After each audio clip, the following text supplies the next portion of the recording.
Hi, welcome. I'm here at the HR Technology Conference with Carla Williams. Carla leads People Analytics Consulting for Visier.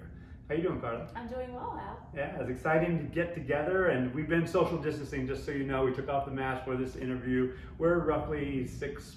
Just about 6 Yeah, just feet, about like 6 2 feet. arms length. Yeah, absolutely. So if you would, introduce yourself and a bit about what you do there at Visier. All right. Well, as you mentioned, I lead the People Analytics Consulting practice at Visier.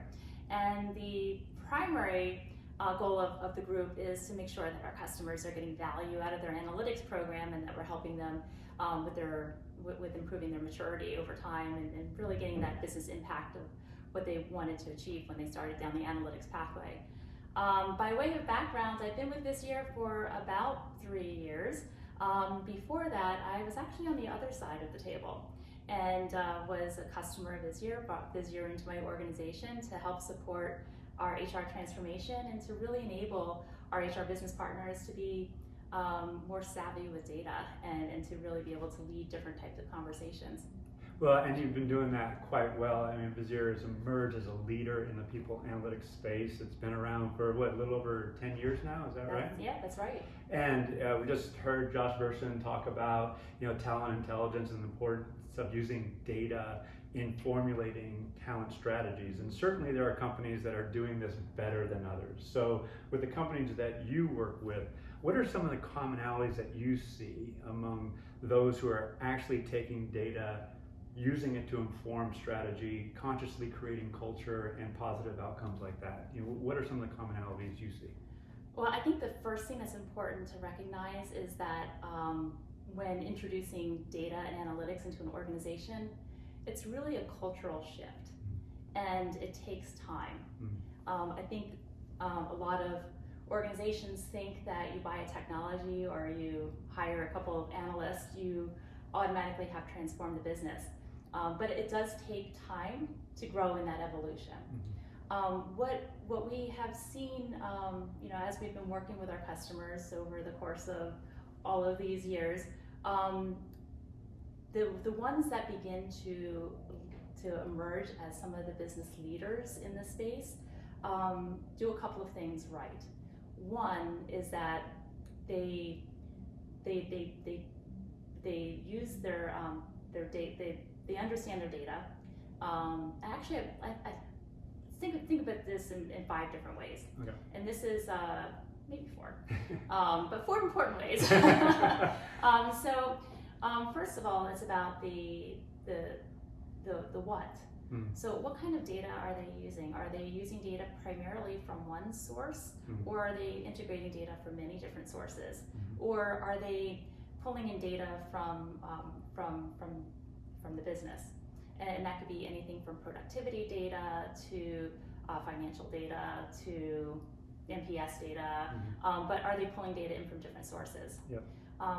Customers that tend to broaden the breadth of information that they're bringing into their systems for the analytical purposes have the ability to create some greater business impact. So that's one. Yep. Is the what. The second is the who.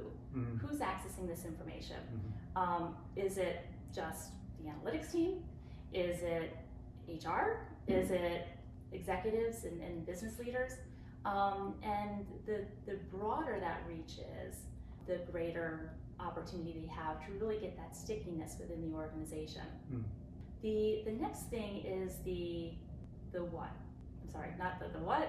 The what, the who, the how. So how are people consuming this information? Is it to go in once a month to get a headcount report? Or is it to look at how they're progressing on some of the organizational initiatives that they have? Or is it being used to really help inform directionally where they want to head as an organization and some of the mitigation things that they need to take into account? So that's the how.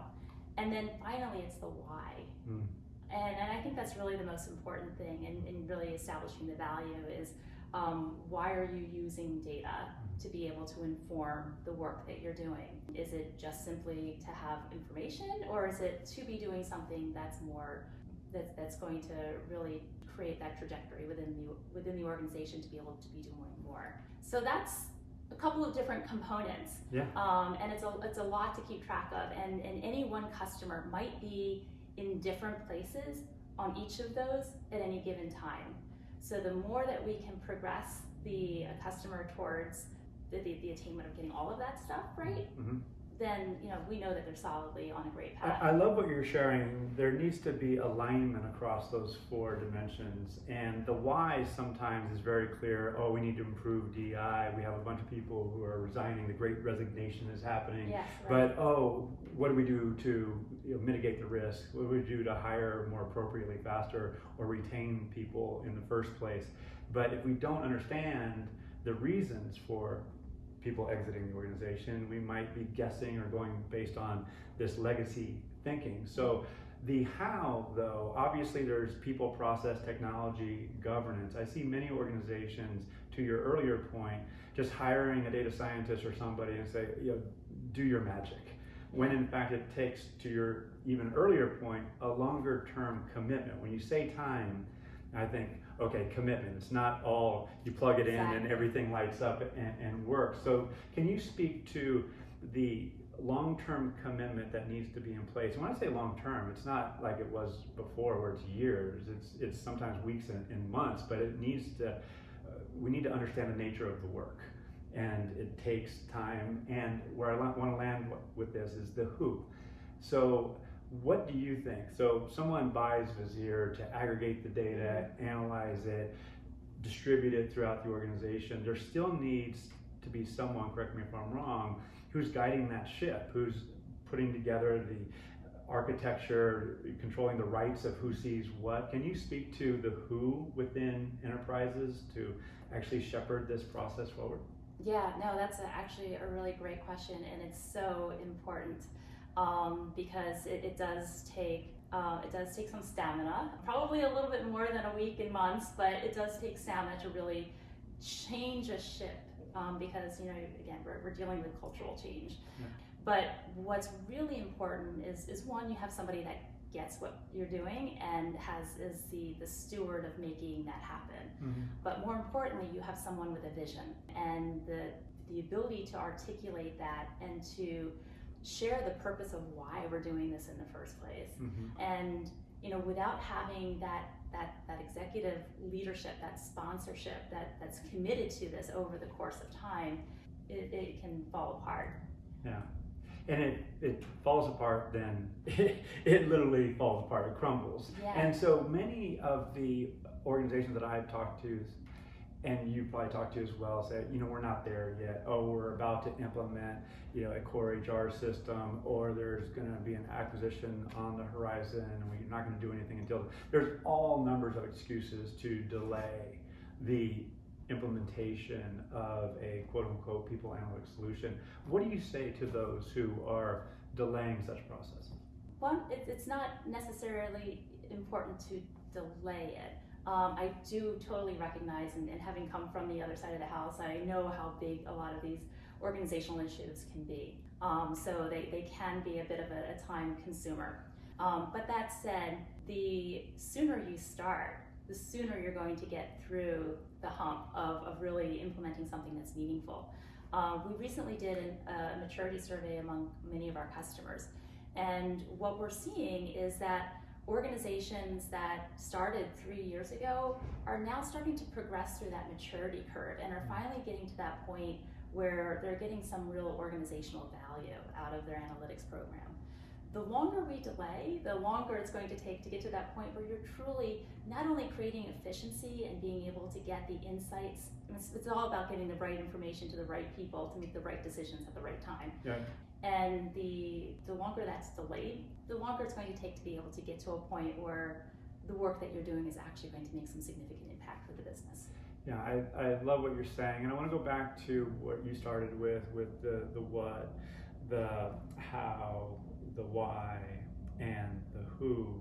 And I put them in a different order, somewhat intentionally, because in my view, they're iterative. You're determining who based on the why you're doing it and the problem that you're trying to solve and what data is going to be incorporated and so forth. Do you see it in a similar way? Is it something that evolves over time, so it has to flex and morph as the business need changes, as new data and technologies become available? I mean, what are your thoughts there?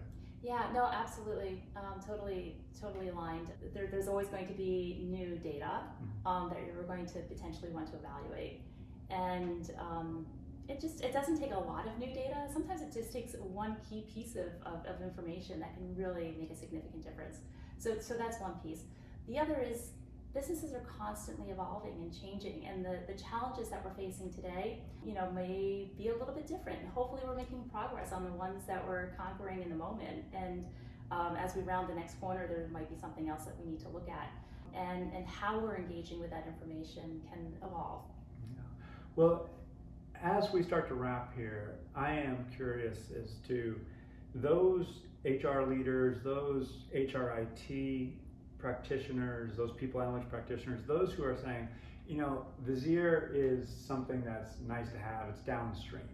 Yet I believe it's of mission critical importance. In fact, it can facilitate a lot of the acquisitions and mergers that are taking place, and have a place where the data sits, and it can then go into additional systems, effectively this interoperability that we're talking a lot about with the people intelligence lines.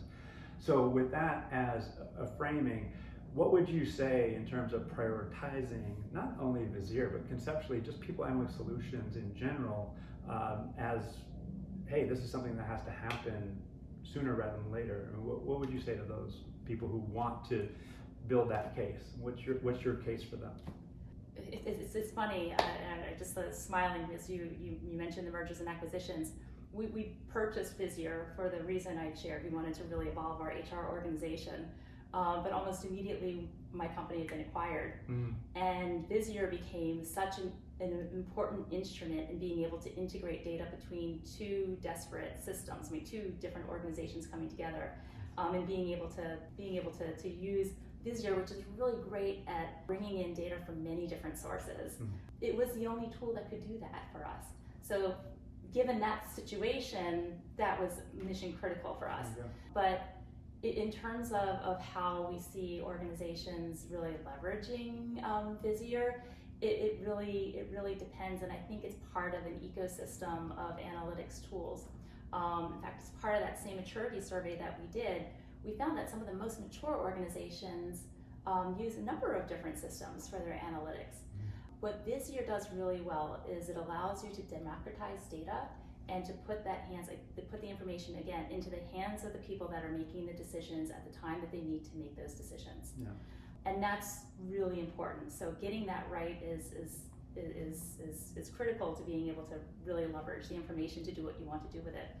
But the other thing is Visier is also a really great tool to analyze information from a lot of different sources. So while it's a good consumer product for your line managers, it's also a really great way to get to do some really cool analytics, and my team does some really cool analytics for a lot of our customers to really supercharge their analytics programs.